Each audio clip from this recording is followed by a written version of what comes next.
salamat, Carlos. Napakagwapo mo ngayong araw habang inaayos mo ang setup mo. Ayan, maraming salamat po sa lahat po ng mga nakaantabay at nagbibigay po ng oras para sa amin. Mga oras na talaga namang napakahalaga, pero nasa amin ang iyong pagtutok sa araw ng linggo. Diba, Sandio?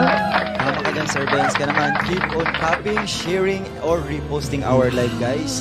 Nang sa ganon ay marami ang makasaksi sa isa na namang awitin mula sa ating bida ngayong araw na si Queen Rene. Pero sa putong ito, shoutout muli sa ating mga viewers at sa lahat ng mga bagong pasok. Ang programang ito ay hatid pa rin sa inyo ng Bella Lechon na kung saan naghahatid pa rin sa inyo ng crispy, juicy at unli sarap naman talaga. Kaya naman kung gusto nyong matikman ang Bella Lechon, 1 week before, pwede na po kayong mag-order o mag-message sa Facebook account ng Bella Lechon. I-type nyo lamang po ang Bella Lechon at may sasagot po dyan sa inyo 24/7.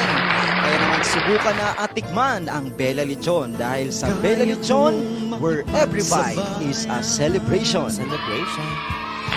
Yes, tama ka dyan, Sir Leo Pangilinan. Pero syempre, ang ating programa kahapon ay mapapanood na ng tuluyan sa ating website, guys. Ka-upload lang natin yan. Kaya naman kung mayroon kayong pagkakataong bisitahin niyo po ang www.laborimusicrecords.ca na sa daily programs po ang mga programa na inyo pong napapanood live na live sa mga replays na gusto nyong balikan. Diba, Kurt?